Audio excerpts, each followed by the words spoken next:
앞서 전해드린 대로 국제사회가 북한의 러시아 파병을 공식화했습니다. 이런 가운데 우리를 향해 쓰레기 풍선 도발도 재개했는데요.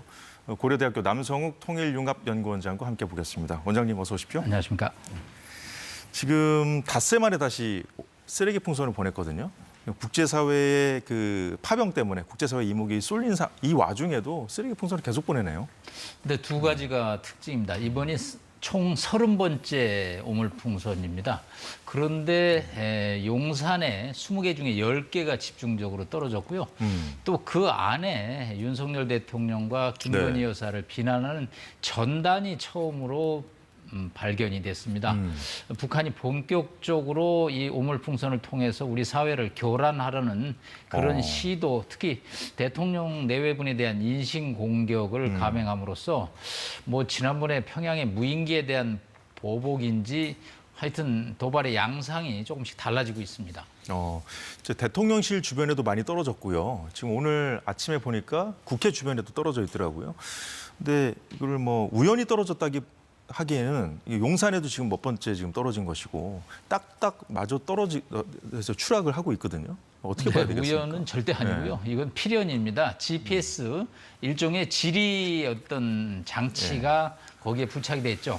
풍선은 이제 상층부와 하층부로 구성되는데요. 그 중간에 GPS 시스템, 지리 감 시스템이 들려 있고요. 또 옆에는 이제 발열 타이머가 부착이 돼 있습니다. 그래서 일정 시간이 되면 이 타이머가 작동함으로써 열이 하면서 폭파가 일어납니다. 그렇기 때문에 오늘 용산 청사에서는 폴란드 대통령 국빈 방문에 따라서 윤 대통령이 그 의전 행사를 하는데 이게 떨어질까 봐 상당히 새벽부터 긴장을 했습니다. 예, 그렇군요. 이게 그 명칭 자체가 쓰레기 풍선이다 보니까 우리가 이게 쓰레기라는 점에 초점을 너무 이렇게 집중하면 좀 안이해질 수가 있잖아요. 이게 무서운 무기로도 돌변할 수 있겠구나 하는 생각도 들거든요. 네, 그 풍선 안에 무엇을 넣느냐에 따라서 이 풍선이 살상무기로 변할 수 있죠. 지금은 쓰레기를 넣기 때문에 쓰레기 풍선이라고 그러는데 세균을 넣으면 세균 풍선이 되고요. 화약을 넣으면 뭐 폭발물이 되고요.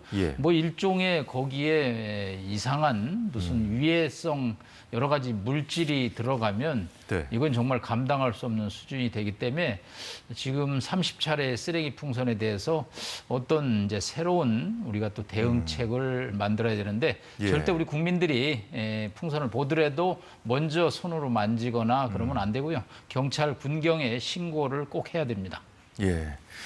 자, 이제 북한의 러시아 파병 관련 소식 이어가도록 하겠습니다. 이 파병설을 이제 파병설이라고 하긴 좀 그렇죠. 파병이 공식 확인됐으니까 우리 정부하고 이제 우크라이나 정부가 가장 먼저 공식 확인했는데 국제사회도 지금 신중한 입장을 보이다가 공식화했거든요.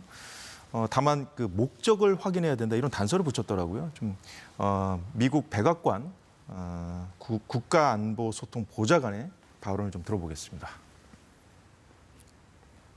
Too soon to know. I mean, we don't really know what they're going to be used for, where they're going to deploy, and to what purpose. I can tell you one thing, though. If they do deploy to fight against Ukraine, they're fair game.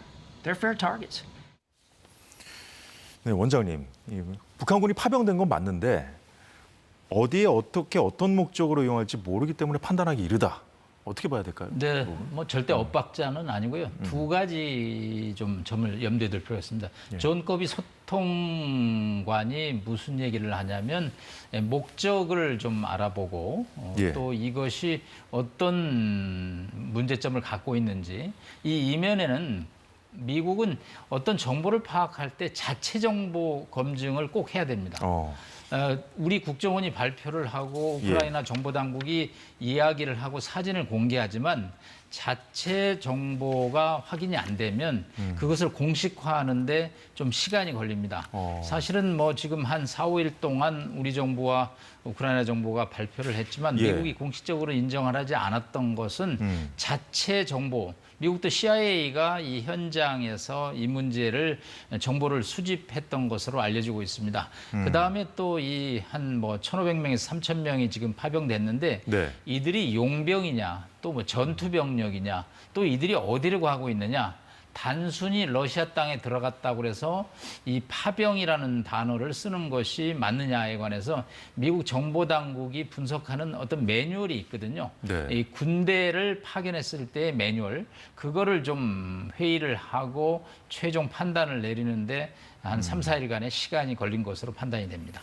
자, 우리 국정원 발표는 계속 나오고 있잖아요. 3천 명이 파병됐다는 건 이제 미국에서도 발표를 했고, 이제 뭐 계속 앞으로 뭐 단계적으로 더 몇 명까지 할 거다 이런 얘기가 나오는데, 미국 정부는 우리 정부뿐만 아니라 뭐 우크라이나 정부라든가 다른 여러 가지 정보를 더 취합해서 봐야 되기 때문에 시간이 다 걸린다는 얘기인가요? 일단은 이제 남의 나라의 정보기관의 정보만을 갖고 그것이 미국의 입장으로 확정하지는 않는다라는 미국 정보 분석의 원칙이 있습니다. 자신들이 수집한 정보를 해외 정보하고 크로스 체크도 해보고 또 자신들이 궁금해하는 사항들을 파악해서 이것을 미국의 공식 정보로 판단하는 미국 내부의 정보 판단 매뉴얼이 있습니다. 미국 입장에서는 다소 시간이 걸리더라도 그런 과정을 반드시 거치기 때문에 이것이 뭐 한미 정보 당국의 이견이라든가 엇박자라는 것은 아니죠. 오늘 미국도 3천 명의 파병을 공식 확인했습니다. 우리 국정원이 어저께 1,500명에서 5일 만에 1,500명이 더 들어가서 3천 명의 파병을 그렇죠. 확인했었죠. 예.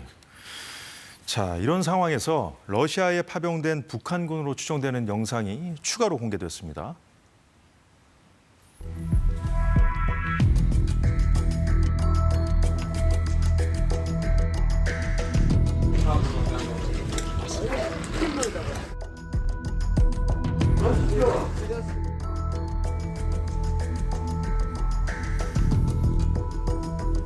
네, 원장님, 앞서 말씀 나눈 대로 아직 미국 정부는 아직 어디에 어떤 임무로 배치될지 확인되지 않았다는 입장이잖아요. 근데 지금 방금 보신 영상은 또 친러시아 매체, 여기서 영상을 많이 올리더라고요. 세르키예프스키라고 주장하고 있습니다. 자, 우크라이나는 이런 영상들이 이제 공개되는 상황에서 이르면 23일 날 북한군이 투입될 수 있다는 그런 주장도 펴고 있고요. 어떻게 봐야 될까요? 가장 정보를 현실적으로 빠르게 수집하는 정보 당국은 우크라이나입니다. 우크라이나도 상당한 그 스파이들을 러시아 지역에 파견을 하고 있거든요. 그리고 요즘은 뭐 SNS가 발달돼 있기 때문에 아무리 은밀한 곳이라도 뭐 바로 텔레그램을 통해서 이 동영상을 올리기 때문에 첩보 수집이 굉장히 빨리 이루어지고 있습니다. 지금 보신 동영상에서는 이제 북한 말씨가 나오는 것이 또렷이 들리죠. 지금 뭐 우크라이나는 이제 이런 정보를 가지고 북한군 심리전을 이제 심지어 전개까지 하고 있습니다. 투항하라는 얘기죠. 아까 존 커비 소통관도 얘기한 대로 타겟이 될 수 있다. 사냥감이 될 수 있다.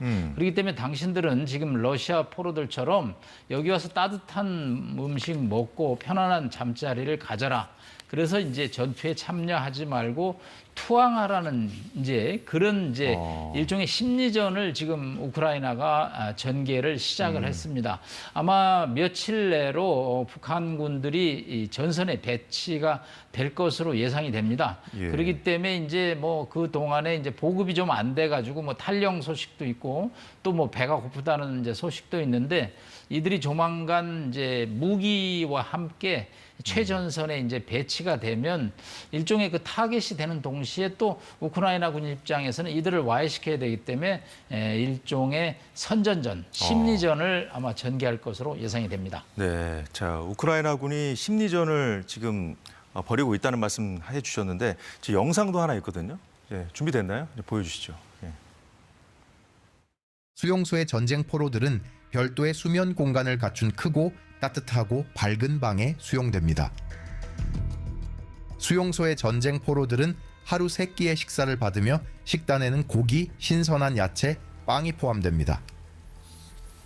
네, 아직 뭐 본격적으로 배치된 것도 아닌데 투항하라. 그러면 뭐 이런 것들을 제공해 주겠다는 심리전 지금 이 한국말로 영상을 만들어서 우크라이나 군이 지금 만들었다고 하거든요.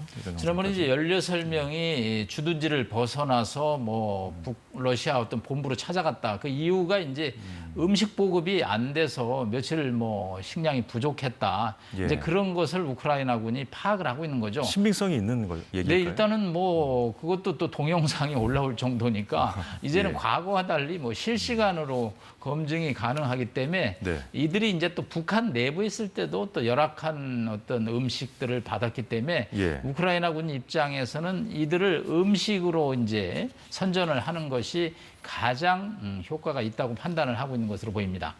그렇군요. 자, 앞서 말씀을 간단히 하셨는데 이제 커비 보좌관이 한 얘기 중에 북한군이 사냥감이 될 것이다, 표적이 될 수 있다고 경고를 하지 않았습니까? 그렇다는 것은 아직은 어디에 배치될지 모르지만 격전지에 배치될 가능성을 염두에 두고 한 발언일까, 아니면 그런 첩보가 있기 때문에 한 발언일까? 두 가지 다 염두에 둔다고 볼 수 있겠죠. 일단은 뭐 타국 군대가 오면 가장 어려운 지역으로 배치가 됩니다. 사실은 뭐 우리가 베트남 전쟁에 예. 맹호부대, 청룡부대가 갔을 때도요. 정글의 아주 위험한 지역에 미군이 상당히 어려움을 겪었던 지역에 다 저희도 투입이 됐던 경력이 있습니다. 네. 아마 러시아군도 지금 많은 살상자가 나기 때문에 뭐 자국 군대가 피해를 봤던 지역으로 아마 투입이 될 것 같고요. 네. 이 지역은 이제 우크라이나의 돈바츠 그런 지역이 아니죠. 그것은 이제 우크라이나 점령 지역이고요. 지난번에 추석 전후로 해서 우크라이나가 기습적으로 본토를 공격했습니다. 러시아에. 네. 이제 그 지역은 또 우크라이나가 탈환을 하고 러시아를 공격하는 상징 지역이 되기 때문에 아주 첨예한 전투가 벌어지는데 아마 그런 북쪽의 국경지대 쪽으로 북한군이 배치가 될 것으로 판단이 됩니다. 예, 오늘 김용현 국방부 장관도 지금 파병이 아니라 북한군이 총알바지 용병에 불과하다는 발언을 했거든요. 그래서 치면 우리 정부가 항상 이렇게 조금씩 빨랐잖아요, 정보 그 입수가. 그런 차원에서 봤을 때 격전지로 배치될 가능성을 좀 우리 정부가 먼저 입수할 가능성은 없을까요? 네, 일단 뭐 용병들에게 러시아가 2,000불에서 한 2,200불 예. 정도를 월 줍니다. 그러면 뭐 12,000명이 한다고 그러고 저희가 12개월을 곱하기를 해보니까 네. 한 달에 한 400억 원에서 500억 원이고요. 이걸 12달을 이제 곱하면 뭐 4, 5천억 원이 되니까 뭐 북한으로서는 큰 돈이 되겠죠. 자, 러시아 입장에서는 뭐 과거에 다른 지역에 부분 용병을 받았는데 그렇게 큰 돈을 주면서 이게 위험한 지역에 보내지 이게 안전한 지역에 보낼 수는 없다는 거죠. 그렇기 때문에 뭐 이들이 위험한 지역으로 가는 것은 뭐 정말 불을 보듯이 뻔한 일이고요. 또 그들이 이제 위험한 지역에 가면 격렬한 뭐 포격의 대상이 되기 때문에 예. 아까 존 커비 소통관 말대로 타겟 목표물이 될 것이고 또 사냥감이 될 수 있다라는 이제 표현을 쓰고 있습니다. 그래서 뭐 이런 거는 이제 북한에 대한 또 심리전도 될 수 있는 거죠. 이걸 또 북한 주민들에게 알려서 네. 당신네 아들이 사지로 가고 있다. 그래서 이거는 김정은 정권이 잘못하고 있는 거다. 이제 그런 거에 대해서 뭐 내부 또 여론을 환기시키는 그런 이제 심리전도 포함이 됐다고 볼 수 있겠습니다. 우리 군도 이제 심리전을 벌이고 있지 않습니까? 북한 주민들은 뭐 잘 모르고 있을 테니까요. 근데 이제 파병된 그 군인들, 북한군 군인들의 이제 가족들을 집단 이주시켜서 뭐 격리한 정황도 확인됐다고 어제 국정원이 밝혔거든요.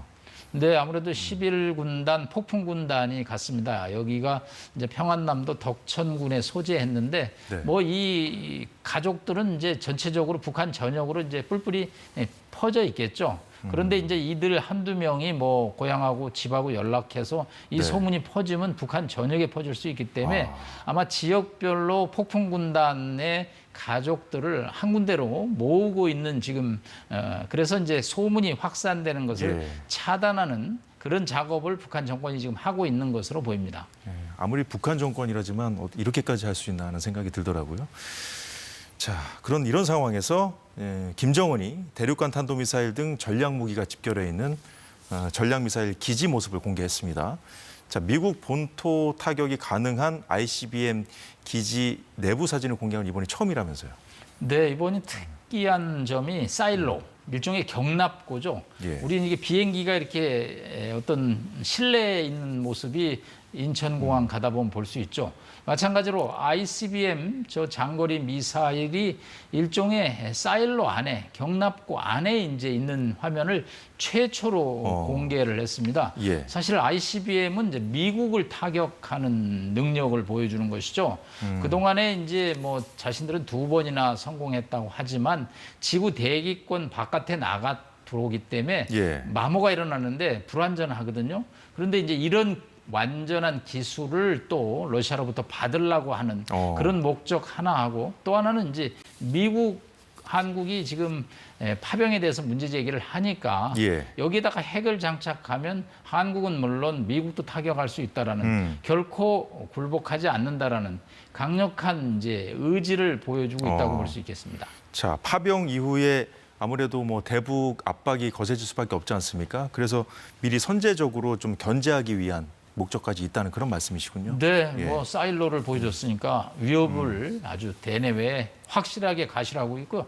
또 숲을 속에 이렇게 거니는 사진 아까 조금 예. 전에 지나갔는데 뭐 감추는 것 같기도 하고 자랑하는 것 같기도 하고 아주 묘한 사진들을 처음으로 공개를 했다고 볼 수 있겠습니다. 뭐 핵미사일 능력, 우리가 뭐 미국 본토까지 때릴 수 있는 능력이 있다는 식으로 뭐 과시한 건 뭐 어제 오늘 일이 아니니까요. 뭐 놀라운 일은 아닌데 자꾸 이런 식으로 우리한테 관심을 너무 집중하면 그 러시아로부터 우리가 기술 이전을 받을 수 있다 그런 메시지로도 분석이 되더라고요. 근데 사실은 뭐 김정은이 가장 받고 싶은 것 중에 하나가 러시아의 ICBM 기술이죠. 예. 본인들은 성공했다라고 뭐 자랑은 하지만 불완전한 것으로 보고 있거든요. 사실은 이 ICBM이 완성이 돼야지 미국이 자신들이 원하는 협상, 핵 군축 협상으로 들어온다라는 게 예. 김정은의 판단이기 때문에 아마 이 파병이 진행이 됨에 따라서 북한은 이제 러시아군에게 우주 항공 기술, 즉 ICBM 기술을 요구할 것으로 판단이 됩니다.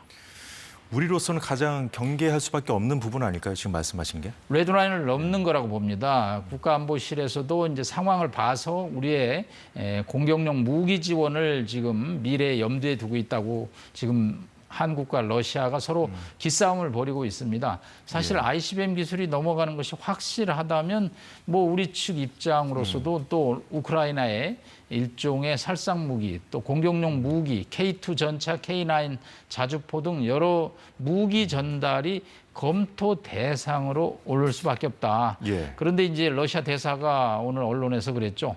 뭐 지원해주면 우리도 가만히 있지 않겠다. 한러 관계는 최악으로 갈 것이다. 러시아 외무부 대변인이 한 러시아 우리 대사입니다. 대사요? 주한 러시아 대사가요. 오늘 주한 러시아 대사도 같은 얘기를 했나 보죠. 네, 그러면서 예. 그래도 상황은 전쟁 상황이 안 변한다. 그런데 한국과 러시아의 관계만 멀어진다. 예. 일종의 뭐 우리로의 선을 넘지 말라는 으름장으로 평가가 됩니다.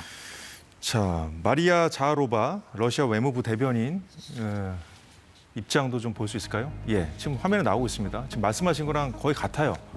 근데 그동안은 우리가 이렇게 러시아에 대해서 조금 강도 높은 입장을 내면 좀 한 발 물러나는 그런 입장이었거든요. 근데 갑자기 말씀하신 대로 뭐 러시아 안보를 위협할 수 있다, 가혹하게 대응할 것이다, 한국에 대해서. 그러니까 신중하게 판단하라 이런 식으로 뭐 으름장을 놓고 있거든요. 선을 넘지 말라는 거죠. 그것은 이제 우크라이나에 공격용 무기를 주지 마라. 특히 천궁2라고 있습니다. 한국형 패트리어트 미사일 요격 시스템인데 이게 만약에 우크라이나에 넘어가면 사실 러시아가 자랑하는 여러 미사일들을 다 요격시킬 수 있거든요. 그러면 뭐 전황이 또 달라질 수 있기 때문에 러시아 입장에서는 한국의 대우크라이나 공격용 무기 지원에 관해서는 극도로 예민 반응을 보여서 지금 또 자하로프 대변인의 발언이 아주 강하게 나오고 있습니다. 서로 선을 넘지 말라고 얘기를 지금 하고 있는 상황이죠. 북한도 그런 경향이 있습니다만 이제 본인들이 좀 뭔가 좀 압박을 느낄 때 오히려 메시지가 더 거칠어지는 면이 있잖아요. 그렇습니다. 그렇게 봐야 사실 될까요? 러시아 입장에서는 100여만 명이 지금 살상자가 났는데 이걸 보충하기 위해서 북한군을 받아들였는데 여기에 대해서 이제 한국이 강하게 나오기 때문에 그렇다고 북한군을 돌려보낼 수도 없거든요. 러시아 입장에서는 이제 북한군을 계속 충원해서 이 전투를 지금 실행해야 되는데 한국이 이거에 대해서 문제 제기를 강하게 하기 때문에 러시아 입장에서는 또 외교적으로 한국을 누르는 뭐 그런 또 외교 멘트를 지금 날리고 있다고 볼 수 있겠습니다. 네, 국내 정치 상황도 그렇습니다만 나라 밖 상황도 정말 혼돈으로 빠져들고 있는데 우리가 정신을 바짝 차려야겠습니다. 예, 오늘 남 원장님 말씀 여기까지 듣겠습니다. 고맙습니다. 감사합니다. 네, 사사건건 벌써 마무리할 시간이 됐습니다. 내일도 알찬 소식으로 찾아뵙겠습니다. 여러분 시청해 주셔서 고맙습니다.